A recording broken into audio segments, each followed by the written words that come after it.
চট করে ঢুকে পড়বে হাসিনা, যা জানালেন আসিফ। সম্প্রতি সাবেক প্রধানমন্ত্রী শেখ হাসিনার একটি ফোন আলাপ ফাঁস হয়েছে। সেখানে শেখ হাসিনা বলেছেন, আমি দেশের খুব কাছেই আছি, যাতে চট করেই ঢুকে পড়তে পারি। এরপর মুহূর্তেই এই লাইনটি ভাইরাল হয়। এবার সেই লাইনটি নিয়ে কথা বলেছেন অন্তর্বর্তী সরকারের শ্রম ও কর্মসংস্থান উপদেষ্টা আসিফ মাহমুদ সজীব ভুইয়া। শুক্রবার বিকেল 4:15টার দিকে সামাজিক যোগাযোগ মাধ্যম ফেসবুকে এক স্ট্যাটাসে তিনি লিখেছেন, যাতে চট করে ঢুকে যেতে পারি, আসুন প্লিজ, জেলের দরজা খোলা আছে।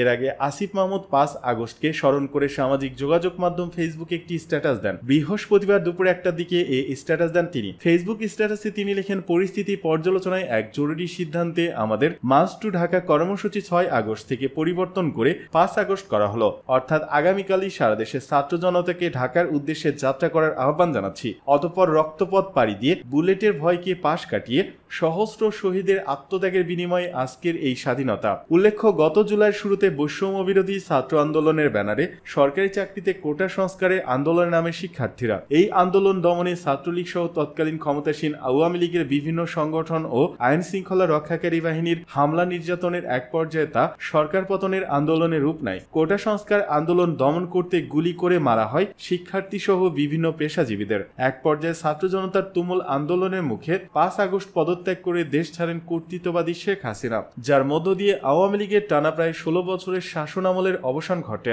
এদিকে সরকার পতনের পর গত 38 দিনে প্রশাসন, বিচার বিভাগ, আর্থিক খাত সহ নানা পর্যায়ে বেশ কিছু বড় ধরনের পরিবর্তন এনেছে অন্তর্বর্তী সরকার। সাবেক আওয়ামী লীগ সরকারের মন্ত্রী, এমপি সহ প্রভাবশালী নেতাদের গ্রেপ্তার করে আইনের মুখোমুখি করা হচ্ছে। সংস্কার প্রক্রিয়া চলছে বিভিন্ন অঙ্গনে। এর আগে প্রধানমন্ত্রী পদত্যাগের পর 6 আগস্ট জাতীয় সংসদ ভেঙে দেন রাষ্ট্রপতি মোহাম্মদ শাহাবুদ্দিন। একই দিন সংবিধানের 39 অনুচ্ছেদের ক্ষমতা বলে বিএনপি চেয়ারপারসন ও সাবেক প্রধানমন্ত্রী খালেদা জিয়ার দ্বন্দ্ব মওকুফ ঘোষণা করেন। পতিত সরকারের ইশারায় দুর্নীতির অভিযোগে দণ্ডিত হয়ে 2020 সাল থেকেই কারান্তরীণ ছিলেন তিনি। ওই দিনই পুলিশের মহাপরিদর্শক আইজিপি চৌধুরী আব্দুল্লাহ আল মামুনের নিয়োগ বাতিল করে মইনুল ইসলামকে নিয়োগ দেওয়া হয়। একই সঙ্গে নতুন ডিএমপি কমিশনার নিয়োগ সহ পুলিশ প্রশাসনে গুরুত্বপূর্ণ পদে রদবদল আনা হয়। পরদিন attorney general AM Amin Uddin এবং অতিরিক্ত অ্যাটর্নি জেনারেল শেখ মোহাম্মদ মোর্শেদ পদত্যাগ করেন। এরই ধারাবাহিকতায় 12 আগস্ট পর্যন্ত পদত্যাগ করেন মোট 67 আইন কর্মকর্তা। এর আগে 8 আগস্ট সিনিয়র আইনজীবী মোহাম্মদ আসাদুজ্জামানকে অ্যাটর্নি জেনারেল নিয়োগ দেন রাষ্ট্রপতি। একই দিন নোবেলজয়ী অর্থনীতিবিদ প্রফেসর ডক্টর মোহাম্মদ ইউনুসের নেতৃত্বাধীন 17 সদস্য বিশিষ্ট অন্তর্বর্তী সরকার শপথ গ্রহণ করে। 16 আগস্ট শপথ নেন আরও 4 উপদেষ্টা। তার আগে 10 আগস্ট ফলকোর সভা ডেকে পরে তা বাতিল করেন পতিত সরকারের আমলের প্রধান বিচারপতি। এ খবর ছড়িয়ে পড়লে ওই দিনই শিক্ষার্থীদের বিক্ষোভের মুখে পদত্যাগ করতে বাধ্য হন তিনি। প্রধান বিচারপতি হিসেবে সৈয়দ রিফাত আহমেদ নিয়োগ পান সেদিনই। 12 আগস্ট আরও 4 বিচারপতিকে আপিল বিভাগে নিয়োগ দেন রাষ্ট্রপতি। অন্যদিকে শেখ হাসিনা সরকারের পতনের পর একের পর এক পদ থেকে সরে দাঁড়ান বিভিন্ন সরকারি, বেসরকারি, বিশ্ববিদ্যালয় সহ গুরুত্বপূর্ণ শিক্ষা প্রতিষ্ঠানের প্রধানরাও। ভারতে ইলিশ পাঠাতে পারবো না, এটি দামি মাছ, জানালেন মৎস্য উপদেষ্টা।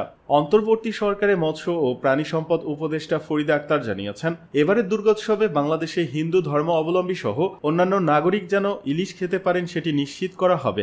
ভারতের চেয়ে দেশের জনগণকেই প্রাধান্য দেওয়া হবে। আমরা ক্ষমা চাচ্ছি, কিন্তু আমরা ভারতে কোনো ইলিশ পাঠাতে পারবো না, এটি দামি মাছ। আজ শুক্রবার ভারতীয় সংবাদ মাধ্যম নিউজ 18কে দেয়া সাক্ষাৎকারে মৎস্য উপদেষ্টা বলেছেন, আমরা দেখেছি আমাদের দেশের মানুষই ইলিশ খেতে পারেন না, কারণ সব ভারতে পাঠানো হয়, যেগুলো থাকে সেগুলো অনেক দামে খেতে হয়। আমরাও দুর্গোৎসব পালন করি, আমাদের জনগণ এটি উপভোগ করতে পারবে। মৎস্য উপদেষ্টা বলেন, ইলিশ নিয়ে ভারতের কোনো ইস্যু সৃষ্টি করার দরকার নেই। যদি তারা বাংলাদেশের সঙ্গে সুসম্পর্ক চায় তাহলে তাদের তিস্তার পানি বন্টনের সমস্যার সমাধান করা উচিত। বন্ধুত্বের নজির হিসেবে দুর্গাপূজার সময় সাবেক প্রধানমন্ত্রী শেখ হাসিনা 4000 টন ইলিশ ভারতে পাঠাতেন। হাসিনার এই উদ্যোগের সমালোচনা করেছেন মৎস্য উপদেষ্টা ফরিদা আক্তার। তিনি বলেন, ভারতে মাছ পাঠানোর কোনো প্রয়োজনীয়তা ছিল না। ভারতের সঙ্গে ভালো সম্পর্কের কথা বলে তার মাছ পাঠানো ঠিক হয়নি। তিনি বাংলাদেশের মানুষের প্রয়োজনীয়তাকে উপেক্ষা করেছেন। দুর্গাপূজার সময় ভারতের পশ্চিমবঙ্গে বাড়ে ইলিশের চাহিদা। ইলিশকে পূজার অন্যতম অনুষঙ্গ হিসেবে বিবেচনা করেন অনেকে। এই দুর্গাপূজার আগে কলকাতার মানুষের জন্য ইলিশ পাঠাতেন সাবেক প্রধানমন্ত্রী শেখ হাসিনা।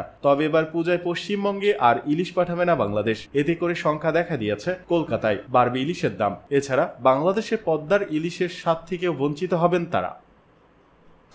সুপরিকল্পিতভাবে ঐক্য বিনষ্টের চেষ্টা চলছে, অভিযোগ মির্জা ফখরুলের। বিএনপি মহাসচিব মির্জা ফখরুল ইসলাম আলমগীর বলেছেন, বিজয় তখনই সুসংগত হবে যদি এটা ধরে রাখতে পারি। সুপরিকল্পিতভাবে আমাদের ঐক্য বিনষ্টের চেষ্টা চলছে, সেটিকে রুখে দিতে হবে। শুক্রবার জাতীয় প্রেস ক্লাব মিলনায়তনে এক সংবর্ধনা অনুষ্ঠানে বক্তব্যকালে তিনি একথা বলেন। ফ্যাসিস্ট সরকারের দীর্ঘ অপশাসন, দুঃশাসন, গুম খুন, নির্যাতন ও প্রহসনের নির্বাচনের বিরুদ্ধে জাতিসংঘ ও হোয়াইট হাউসের বলিষ্ঠ কণ্ঠস্বর, সাউথ এশিয়া পার্সপেক্টিভ ও জাস্ট নিউজের সম্পাদক এবং ওয়াশিংটন ভিত্তিক অধিকার সংস্থা রাইট টু ফ্রিডমের নির্বাহী পরিচালক মুশফিকুল ফজল আনসারীর বাংলাদেশে প্রত্যাবর্তন উপলক্ষে এ সংবর্ধনা অনুষ্ঠানের আয়োজন করে জাতীয় press club, BFUJ, DUJ, Dhaka reporters unity ও সাংবাদিক সমবায় সমিতি লিমিটেড। মির্জা ফখরুল বলেন, স্বৈরাচার শেখ হাসিনার শাসনামলে অনেকেই নির্যাতন নিপীড়নের শিকার হয়েছেন। মুশফিকুল ফজল আনসারী তার মধ্যে অন্যতম। অনেকেই দেশে থাকতে পারিনি ফ্যাসিবাদী হাসিনার কারণে, অনেকেই দেশের বাইরে থেকেও সংগ্রামে অংশ নিয়েছেন। আমরা দেশের ভেতরে থেকে আন্দোলনে অংশ নিয়েছিলাম। তিনি বলেন, ছাত্র জনতার বিপ্লবের মাধ্যমে আমরা যে বিজয় অর্জন করেছি, বিজয় তখনই সুসংহত হবে যদি এটা ধরে রাখতে পারি। সুপরিকল্পিতভাবে আমাদের ঐক্য বিনষ্টের চেষ্টা চলছে, সেটিকে রুখে দিতে হবে। যে সম্ভাবনা তৈরি হয়েছে সেটিকে যেন কাজে লাগাতে পারি। সবাইকে ঐক্যবদ্ধ থাকার আহ্বান জানান বিএনপি মহাসচিব। সংবর্ধনা অনুষ্ঠানে সাংবাদিক মুশফিকুল ফজল আনসারীকে জাতীয় press club, BFUJ, DUJ, Dhaka reporters unity নেতৃবৃন্দ ফুলের তোড়া দিয়ে অভিবাদন জানান।